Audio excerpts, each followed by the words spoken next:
मणिपुर में हुई अमानवीय घटना के बाद विपक्ष बीजेपी के डबल इंजन सरकार पर हमलावर है। विपक्ष सत्तारूढ़ पार्टी से तीखे सवाल पूछ रहा है क्योंकि इस मामले में 18 मई को एफआईआर दर्ज कर ली गई थी, लेकिन वीडियो के वायरल होने से पहले मामले में कोई कार्रवाई नहीं की गई। ये सवाल मणिपुर सरकार से बनता है और विपक्ष इस मुद्दे पर बीजेपी सरकार को सदन में चर्चा करने की लगातार उन्हें घेर रहा है और प्रधानमंत्री ने इस चर्चा के लिए हामी भी भर दी, लेकिन अब विपक्ष अपने चिर परिचित अंदाज में सदन में हा हुल्ला करने में लगा है। विपक्ष बात तो चर्चा की कर रहा है, लेकिन वो खुद ही सरकार का जवाब सुनने के लिए तैयार नहीं है। आज आपको बताएंगे कि विपक्ष का क्या कहना है और सरकार का इस पर क्या जवाब है। साथ ही दिखाएंगे सदन में आखिर विपक्ष कर क्या रहा है। चाहते हैं कि मणिपुर की घटना पर संसद में चर्चा हो।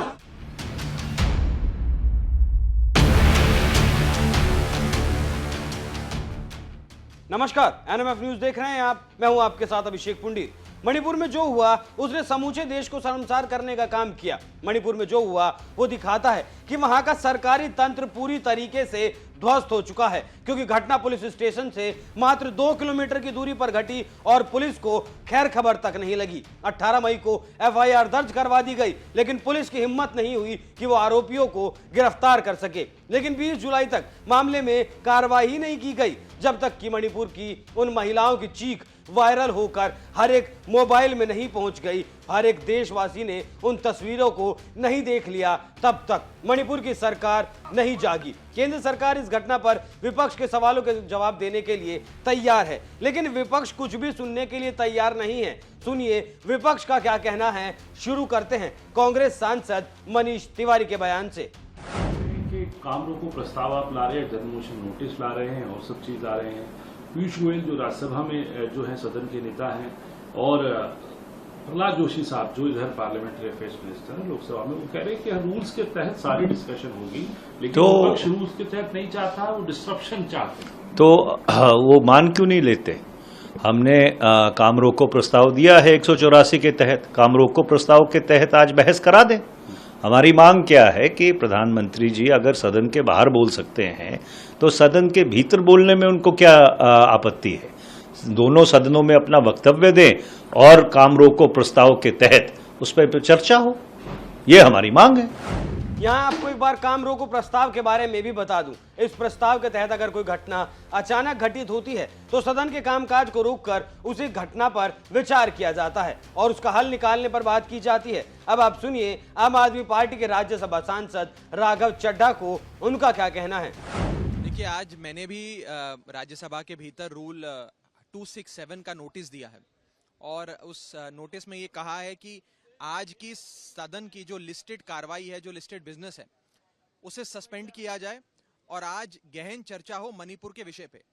मणिपुर हमारे देश का अभिन्न अंग है, हमारा बहुत ही प्यारा राज्य है और उसके अंदर जो दरिंदगी और हैवानियत की घटनाएं सामने आ रही हैं, उससे पूरे हिंदुस्तान का मैं कहूँ दिल दहल गया है। हमारी सबकी कलेक्टिव कॉन्शियस और आत्मा झंझोड़ी गई है और मैं हाथ जोड़ के विनती करता हूं केंद्र सरकार से कि नींद से जागे और इस विषय पे चर्चा कराएं। इन दोनों नेताओं को आपने सुना और आपको भी पता चल चुका होगा कि ये लोग चाहते हैं कि सदन के भीतर मणिपुर को लेकर चर्चा करवाई जाए। एक बार संजय राउत को भी सुनिए, फिर आपको इन सभी विपक्षी नेताओं के बयान का लब्बो लुबाब क्या है वो भी बताऊंगा। गंभीर बात है कि मणिपुर की हिंसा जिसके ऊपर यूरोपियन पार्लियामेंट में चर्चा होती है, जिसके ऊपर इंटरनेशनल फोरम पर चर्चा होती है, यूएन में सवाल खड़े होते हैं, यूरोपियन पार्लियामेंट में लंबी बहस और चर्चा होती है, लेकिन हमारे पार्लियामेंट में चर्चा नहीं हो रही है। प्रधानमंत्री ने 80 दिन के बाद पार्लियामेंट के बाहर बयान दिया, उससे क्या होता है? एक महिला, 2 महिलाओं को नंगे, उनकी परेड, नेकेड परेड, गोली मारी जाती है। ये देश का चरित्र है। आप समान नागरिक कानून की बात करते हो, सबसे पहले मणिपुर की कानून व्यवस्था के बारे में बात करें। आप क्यों नहीं बात करते? एक निर्भया कांड हुआ था इस देश में, उसके ऊपर पूरी सरकार हिलाई थी जब बीजेपी अपोजिशन में थी, लेकिन 2 महिलाओं का नेकेड परेड हो गया। ये मगरमच्छ के आंसू अब बहा रहे हैं ये लोग। इन नेताओं का बयान सुनकर आपको यह भी लग रहा होगा कि शायद केंद्र सरकार खुद इस मामले पर चर्चा नहीं करना चाहती, लेकिन अब आपको दिखाता हूं कि सदन की कार्रवाई के दौरान आखिर विपक्ष कर क्या रहा है। सरकार की तरफ से मैं माननीय राजनाथ सिंह जी से आग्रह करता हूं, बताइए।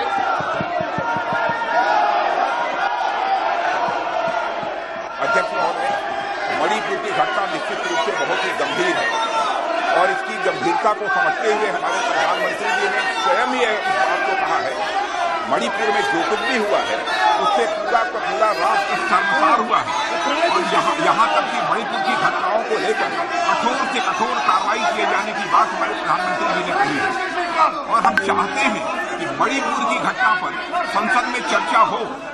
मैंने ऑल पार्टी मीटिंग में स्वयं भी इस बात को कहा है और आज मैं फिर से सदन में दोहराना चाहता हूं कि हम चाहते हैं कि मणिपुर की घटना पर संसद में चर्चा होनी चाहिए, लेकिन मैं देख रहा हूं कि कुछ ऐसे राजनीतिक दल हैं जो कि अनावश्यक यहाँ पर ऐसी स्थिति पैदा करना चाहते हैं ताकि किसी भी सूरत में मणिपुर की घटना पर चर्चा न हो पाए। मैं स्पष्ट रूप से यह आरोप लगाना चाहता हूं अध्यक्ष महोदय कि सचमुच यह प्रतिपक्ष मणिपुर की घटना को लेकर जितना गंभीर होना चाहिए वो गंभीर नहीं है और अध्यक्ष महोदय मणिपुर की घटना को गंभीरतापूर्वक लेते हुए इस पर चर्चा होनी चाहिए। फिर से मैं अपनी इस बात को दोहराना चाहता हूं और मणिपुर की घटना को प्रतिपक्ष भी गंभीरतापूर्वक ले। चर्चा नहीं करना चाहते। सदन में राजनाथ सिंह मणिपुर की घटना पर जवाब दे रहे थे, लेकिन विपक्ष उनके जवाब को सुनने के लिए कतई तैयार नहीं दिखा। अगर आपने कोई सवाल पूछा है तो उसका जवाब तो सुनना पड़ेगा। अब आप सुनिए कानून मंत्री अर्जुन राम मेघवाल को उनका क्या कहना है इस पूरे मामले पर। विपक्ष जो बार बार स्टैंड बदल रहा है, मैं उनसे अनुरोध करना चाहूंगा कि ये बहुत ही संवेदनशील मुद्दा है, इस पे राजनीति नहीं करनी चाहिए। ये महिलाओं के सम्मान से जुड़ा हुआ मुद्दा भी है, नॉर्थ ईस्ट से जुड़ा हुआ मुद्दा भी है, सीमावर्ती राज्य से जुड़ा हुआ मुद्दा भी है। तो इसके लिए सदन में जब चर्चा होगी तो सारी चीजें जो भी नोडल मिनिस्ट्री होगी उसके मंत्री उसको एकदम जो जितनी आवश्यक है वो हम चर्चा करने के लिए तैयार हैं। चर्चा करेंगे, वो भी अपनी बात कहेंगे, हम भी अपनी बात कहेंगे, बाद में मंत्री जी, गृह मंत्री जी जवाब देंगे। तो ये तो एक ठीक प्रक्रिया सी चल रही है, सदन चलना चाहिए, मेरा ऐसा मानना है। अर्जुन मेघवाल का कहना है कि विपक्ष लगातार अपने स्टैंड बदल रहा है। अगर विपक्ष को चर्चा करनी ही है तो फिर विपक्ष बात सुनने को तैयार क्यों नहीं। अब आप एक बार प्रधानमंत्री मोदी को भी सुनिए, जिन्होंने मामले को संज्ञान में आते ही सख्त कार्रवाई के आदेश दिए थे।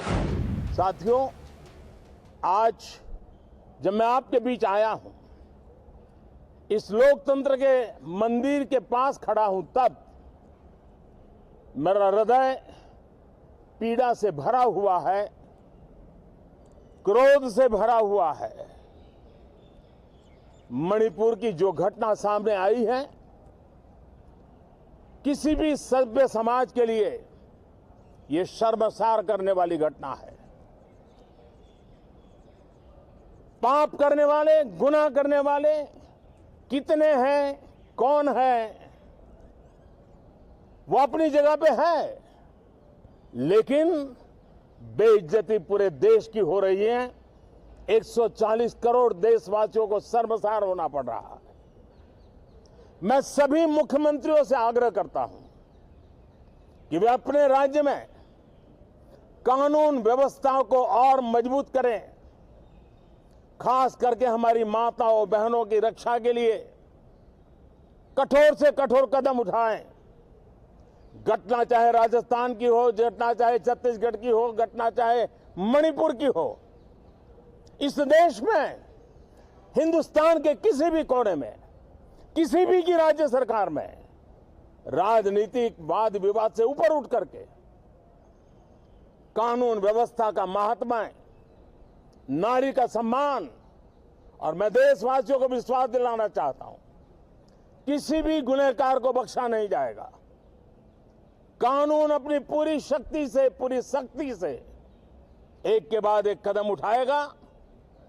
मणिपुर की इन बेटियों के साथ जो हुआ है, इसको कभी माफ नहीं किया जा सकता है। तो आपने विपक्ष को भी सुना और सत्ता पक्ष को भी सुना। सत्ता पक्ष भी चाहता है कि मामले पर सदन में चर्चा हो और विपक्ष भी चाहता है, लेकिन विपक्ष इस मामले में राजनीति भी करना चाहता है। इस अमानवीय मुद्दे को राजनीति का केंद्र बनाकर वोट बटोरना चाहता है, लेकिन इस मामले की संवेदनशीलता को अगर विपक्ष समझ रहा है तो राजनीति को बंद करे, राजनीति को छोड़कर न्याय के और हितों के बारे में बात करे, सदन में बैठकर तरीके से चर्चा करे। आप इस खबर पर क्या राय रखते हैं? अपनी राय हमें कमेंट कर जरूर बताएं। नमस्कार।